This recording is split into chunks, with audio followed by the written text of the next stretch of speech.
الحمد لله والصلاة والسلام على عباده الذين اصطفى أما بعد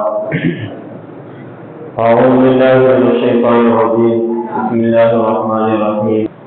يا أيها الذين آمنوا لا تلهكم أموالكم ولا أولادكم عن ذكر الله ومن يفعل ذلك فأولئك هم الخاسرون. وقال النبي صلى الله عليه وسلم أعمار أمتي ما 60 إلى 70 وأقلهم من يجوز ذلك أو كما قال عليه الصلاة والسلام. اللهم صل على محمد وعلى آل محمد كما صليت وسلمت وباركت على آل إبراهيم إنك حميد مجيد. عزیزان گرامی، اللہ رب العزت کا بے انتہا احسان اور کرم ہے. اللہ تعالیٰ نے ایمان کی دولت سے مالا مال فرمایا ہے. اللہ تعالیٰ نے اپنے احکامات کے مطابق زندگی گزارنے کی توفیق دی ہے. یہ اس کا دامدار کرم ہے اور شکر ہے. رسول صلی اللہ علیہ وسلم کی زندگی اور اللہ کے رسول کے اعمال، اللہ کے رسول کی بیان کی ہوئی حدیثیں، اللہ کے رسول صلی اللہ علیہ وسلم کے فرائض ہمارے لیے راہ نجات ہیں. انہی کی وجہ سے ہماری زندگی اچھی زندگی ہوتی ہے.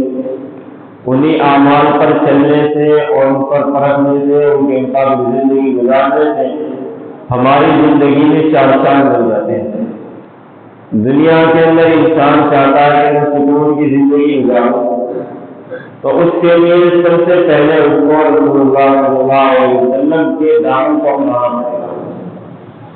اللہ کے رسول کی سنتوں کو اس سے لگاؤ کرنا پڑے گا، ان سے محبت کرنی پڑے گی. اور اللہ کے رسول صلی اللہ علیہ وسلم نے انسانوں کو جو حدیث ابھی آپ کے سامنے پڑھی ہے، اس میں انسانوں کو تنبیہ کے طور پر بیان کیا ہے اور ان کو بتا دیا گیا ہے کہ تمہاری زندگی کتنی ہو سکتی ہے. اللہ کے رسول فرماتے ہیں اعمار امتی، کہ میری امت کی عمریں ما 60 الی 70، کہ 60 اور 70 کے درمیان میں 60 سال ہو جائے یا 70 سال ہو جائے. وَأَقَلَّهُمْ مَن يَجُوزُ ذَلِكَ، اور بہت تھوڑے لوگ جو ان سے زیادہ آگے بڑھتے ہیں یا ان سے کم رہتے ہیں. جو کمی کی اور زیادتی کی تعداد ہے 70 سے زیادہ یا 60 سے کم، کہ یہ کم ہے. اور اکثر کی جو زندگی ہے وہ صرف کتنی ہوتی ہے 60 سے 70 کے درمیان میں.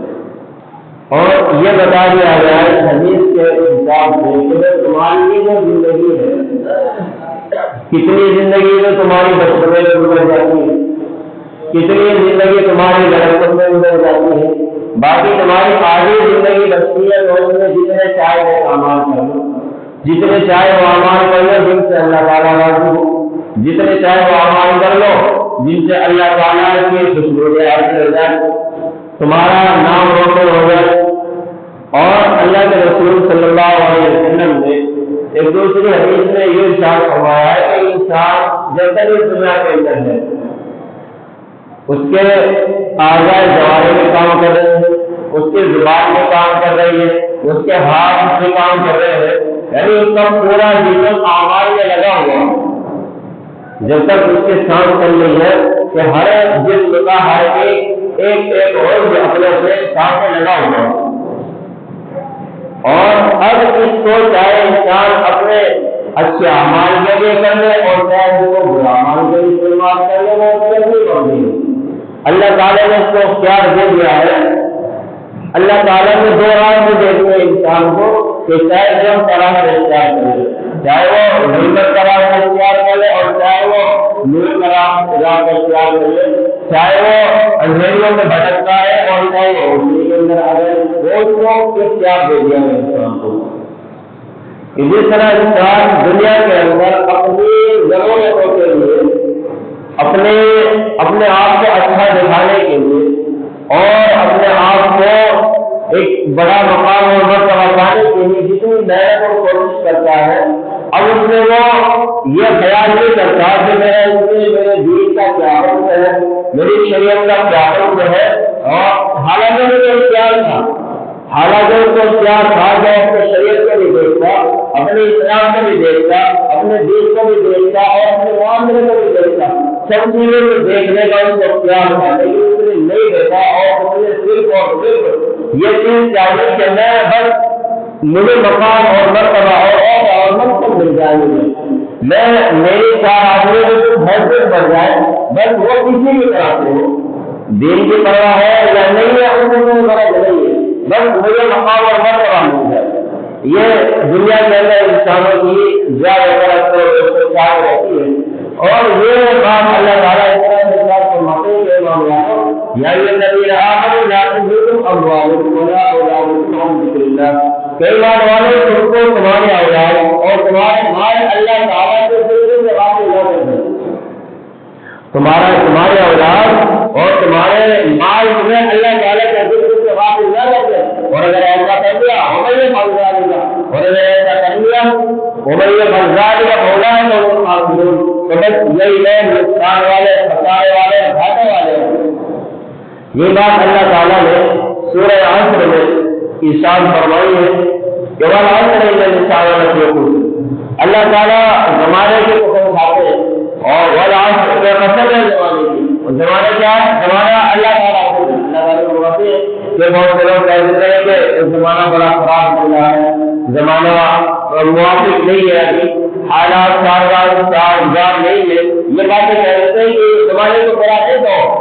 زمانہ کو نہ بولو، اللہ تعالیٰ فرماتے ہیں کہ زمانہ نہ بولو،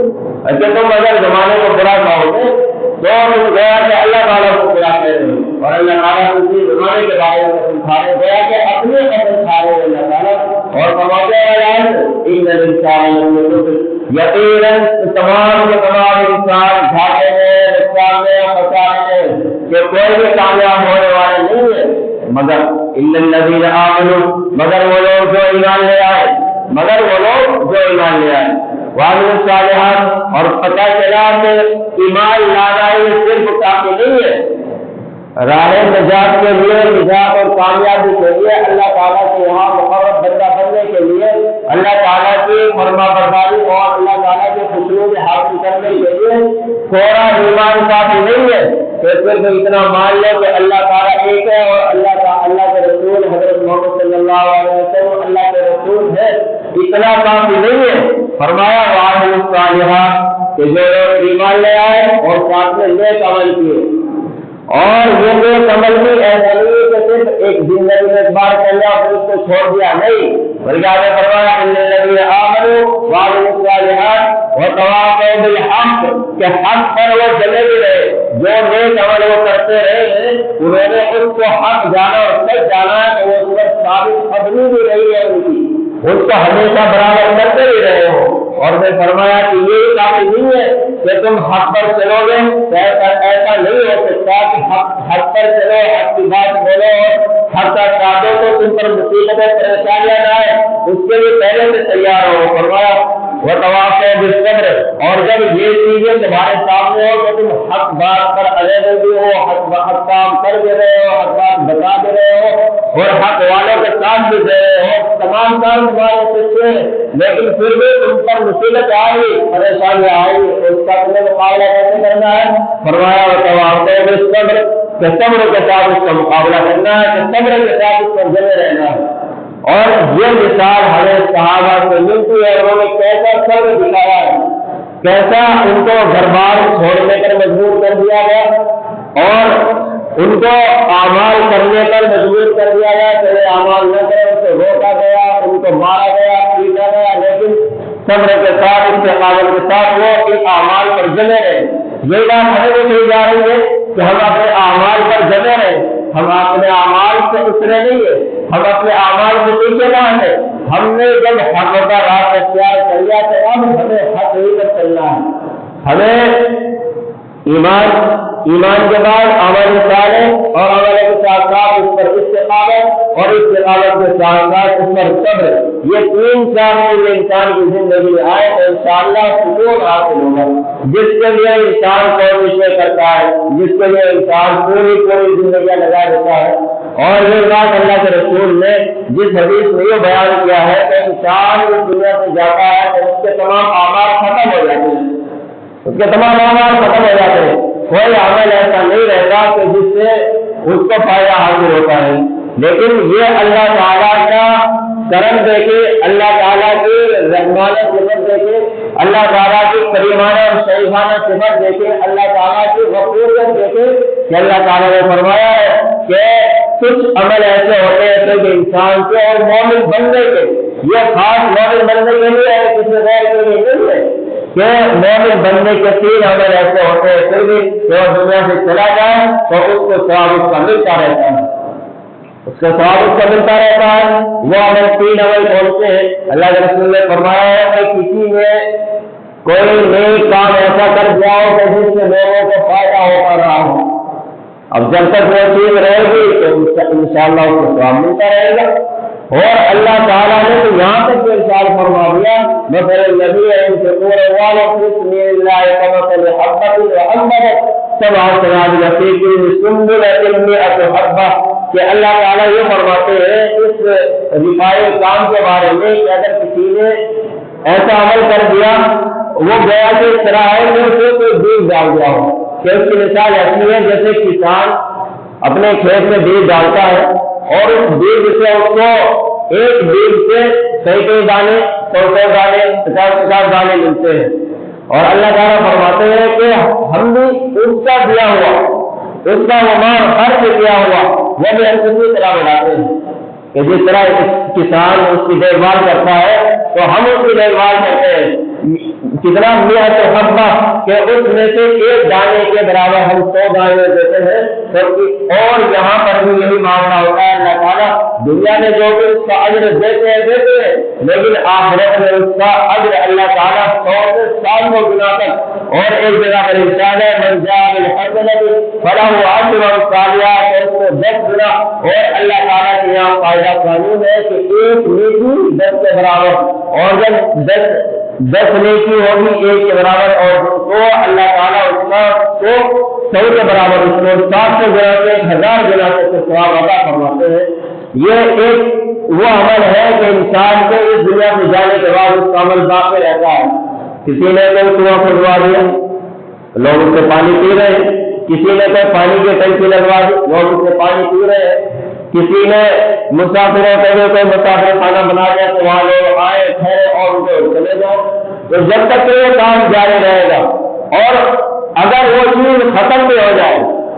کسی نے کوئی زمین دی ہے وہ چیز غیر کے ہاتھ میں چلی گئی، کسی طرح کچھ بھی ہو گیا، پھر بھی اللہ تعالیٰ کے یہاں اس کو اجر اور ثواب ملتا رہے گا۔ کیونکہ اللہ تعالیٰ کے یہاں نیتیں دیکھی جاتی ہے، جس بندے نے جس نیت کے ساتھ وہ دیا ہوگا تو اللہ تعالیٰ کے یہاں اسی پر فیصلہ ہوتا رہے گا۔ یہ اللہ تعالیٰ کی کتنی بڑی کریمانہ صفت ہے تمام مومن بندوں کے لیے۔ اور یہی ایک چیز ہے کہ اگر کسی کے پاس کوئی مال دولت روپیہ پیسہ آتا ہے تو اگر اس میں اللہ تعالیٰ کا حصہ نہیں نکالتا، اللہ تعالیٰ کے لیے اس میں سے کچھ اللہ کے لیے وقف نہیں کرتا تو وہ مال اللہ کے رسول نے فرمایا کہ وہ بھی ایسا ہے جیسا کہ وہ سانپ اور بچھو اپنے پاس اکٹھے کر رہا ہو۔ کیونکہ اللہ تعالیٰ نے قرآن کریم شروع کیا الف لام میم ذالک الکتاب لا ریب فیہ، اور چند آیتوں کے بعد ارشاد فرمایا کہ اس قرآن پر وہ لوگ ایمان رکھتے ہیں جو اللہ تعالیٰ کے لیے خرچ کرتے ہیں، اللہ تعالیٰ کے لیے نماز پڑھتے ہیں، اور جو بھی کام کرتے ہیں وہ سب اللہ تعالیٰ کے لیے کرتے ہیں، اور یہ وہ لوگ ہیں کہ جو آخرت پر اور قیامت کے دن پر وہ یقین رکھتے ہیں۔ اللہ کے رسول نے یہ 3 کام بتائے ہیں کہ ایک انسان نے کوئی مسجد بنا دی، مدرسہ بنا دیا، کسی کو علم سکھا دیا، علم سکھا دیا، آپ نے کسی کو علم سیکھنے میں کسی کی مدد کی، اس بندے نے اس علم میں عمل کیا اور اس نے آگے دوسروں کو علم سکھایا۔ اب جب تک یہ چین چلتی رہے گی اور یہ کام جڑتا رہے گا تو اس نے جس نے اس کے علم میں مدد کی اس کو برابر ثواب ملتا رہے گا۔ تو یہ ہے مال سے، یہ ہے دولت سے فائدہ کمانے کا، یہ ہے دولت سے نیکیاں کمانا، یا یہ کہ انسان نے اپنی زندگی میں نیک اولاد چھوڑی ہو، یا ضرور ہو کہ جو اس کے لیے دعائیں مغفرت کرتی رہتی ہو۔ انسان کو فکر رہتی ہے کہ میری اولاد اچھی اور بالکل ہونی چاہیے، اس کی اولاد کی فکر ہونی چاہیے، لیکن جب انسان کی عمر 50 سے اوپر ہو جائے تو اس کو پھر دوسروں کی فکر چھوڑ کے اپنی فکر کر لینی چاہیے، اس کو دوسروں کی فکر چھوڑ دیں، کیونکہ قبر کے اندر جو سوال ہوگا اس سے اولاد کے بارے میں نہیں ہوگا، اس سے مال کے بارے میں نہیں ہوگا، مال کے بارے میں ہوگا لیکن وہ بعد میں، اور اس سے کسی پوتے پڑپوتوں کے بارے میں کوئی سوال نہیں ہوگا، بلکہ اگر سوال ہوگا تو اس سے اپنی ذات سے متعلق ہوگا، اپنے ذات سے متعلق سوال ہوگا۔ ٹھیک ہے، ان کی فکر ہونی چاہیے، ہر انسان کو اپنی پہلے فکر ہونی چاہیے، اور یہ بات اللہ تعالیٰ نے بھی بتائی ہے، اللہ تعالیٰ نے کہا ہے انسانوں کو اے ایمان والو خود کو بچاؤ، اے ایمان والو خود کو بچاؤ۔ جب آپ اس لائق ہو گئے کہ آپ بالکل دین پر اچھی طرح عمل کرنے والے ہیں، دین کے مطابق اچھی طرح زندگی گزار رہے ہیں، تو اب آپ کی ذمہ داری بنتی ہے کہ آپ دوسروں کی فکر کریں۔ تو تب انسان کو یہ فکر ہونی چاہیے کہ جب وہ خود بالکل مستعد ہو جائے اس بات پر۔ اور تیسرا یہ کہ انسان نے پہلا یہ کہ اس نے کوئی رفائی کام کرا دیا، دوسرا یہ کہ اس نے اپنی اولاد چھوڑی ہو، اور تیسرا یہ کہ اس نے کسی کو اچھی بات بتا دی ہو۔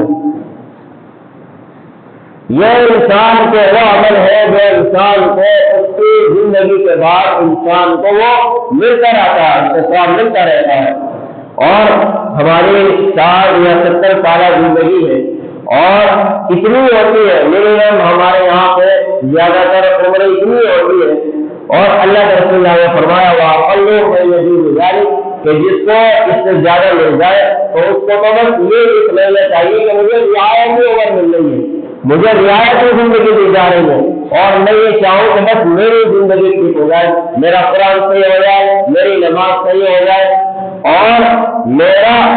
عمل جو بھی میں کروں وہ اللہ تعالیٰ مجھے میرا عمل قبول فرما لے۔ بس یہ ہر ایک انسان کی کوشش ہونی چاہیے، ہر ایک مومن بننے کی یہ کوشش ہونی چاہیے کہ میرا مرنا، میرا جینا سب اللہ کے لیے ہو۔ اللہ تعالیٰ جنہیں ارشاد فرماتے ہیں اللہ کے رسول سے، حالانکہ اللہ کے رسول پہلے میں اللہ کے لیے ہے، لیکن پھر بھی یہ اللہ تعالیٰ اللہ کے رسول کو یہ کہا جا رہا ہے کہ آپ ان سے یہ کہتے ان صلاتی ونسکی ومحیایا ومماتی للہ رب العالمین، کہ میری زندگی، میرا مرنا اور میرا جینا یہ سب کا سب اللہ کے لیے ہے، میری نماز، میری قربانی وہ سب کا سب اللہ کے لیے ہے، وعلیٰ غیر المسلمین، اور میں وعلیٰ اول المسلمین، اور میں پہلا مسلمانوں میں سے، یعنی میں اللہ تعالیٰ کے فرما برداروں میں سب سے آگے بڑھنے والا ہوں، اور ظاہر سی بات ہے رسول اللہ صلی اللہ علیہ وسلم سے زیادہ کوئی آگے بڑھنے والا ہو نہیں سکتا۔ ہمارے لیے یہ تو یہ ہے کہ ہمارے مال کے اندر ہر چیز کا حصہ ہوا کرتا ہے۔ اللہ تعالیٰ نے جو زکوٰۃ کا نظام بنایا ہے، یا یہ کہ اس کے علاوہ اور جو صدقات کی اور خرچ کرنے کی جو توفیق اور ترغیب دی گئی ہے، اس میں اس لیے ہے کیونکہ جو کچھ ایسے لوگ ہیں کہ جو مانگ نہیں سکتے، کچھ ایسے لوگ ہیں کہ آپ وہ خود بخود کسی سے نہیں کہہ سکتے، خود انسان کو یہ اس کی فکر ہونی چاہیے کہ میرا مال یہ صرف میرا نہیں ہے، کیونکہ انسان کا مال ایسا ہوتا ہے کہ وہ جس طرح کوئی انسان سیکھتا ہے، کوئی انسان کو سیکھتا ہے اس کو آگے بتاتا ہے، تو یہ بھی اس کو فائدہ دے رہا ہے، اس میں بھی فائدہ۔ اور انسان کا مال ہے، مال دولت ہے، روپیہ پیسہ ہے، اللہ تعالیٰ نے زمین جائیداد گاڑی سب کچھ دیا ہے، اور اگر ہم اب سے 50 سال 70 سال پہلے کی باتیں دیکھیں تو پھر ہم اپنے آپ کو دیکھتے ہیں کہ ہم بہت اچھے ہیں، ہمارے پاس بہت اچھی مال دولت ہے، لیکن اگر یہ ہمارا مال ہمیں نام نہ دے، نیکی کا نام نہ دے تو یہ ہمارا کچھ کام کا نہیں ہے۔ اگر یہ ہمارا مال ہمیں نیکی کا نام نہ دے، شرافت کا نام نہ دے، سخاوت کا نام نہ دے، تب یہ ہمارا کچھ کام کا نہیں ہے۔ آپ دیکھیں صحابہ میں حضرت عثمان غنی، آج تک لوگ ان کو غنی کے لقب سے پکارتے ہیں، غنی کا مطلب مالدار۔ کیا اور صحابہ مالدار نہیں تھے؟ بہت زبردست، بہت مالدار تھے۔ حضرت عبد الرحمن بن عوف رضی اللہ تعالیٰ عنہ بہت زیادہ مالدار تھے۔ اسی طرح اور بہت سارے لوگ تھے جو بڑے بڑے مکہ کے سردار تھے، لیکن کسی کا نام نہیں ہے۔ اور عثمان غنی کا نام آج بھی غنی ان کے ساتھ لگتا ہے، اور ان کے بعد نہ جانے کتنے لوگ ان سے زیادہ مالدار ہوئے ہوں گے، لیکن کسی کے ساتھ ایسا لقب نہیں لگتا، بطور لقب سے ان کو دے دیا گیا کہ آپ غنی ہو، کہ آپ ایسے ہو کہ آپ سے بڑھ کر کوئی نہیں ہے، اور یہ دنیا میں ان کو لقب دیا گیا، سب دنیا ان کو غنی کے نام سے جانتی ہے۔ تو ہماری مال اور دولت اگر ہمیں دنیا کے اندر شرافت اور سخاوت کا نام نہ دے تو وہ کسی کام کا نہیں ہے، اور یہ خرچ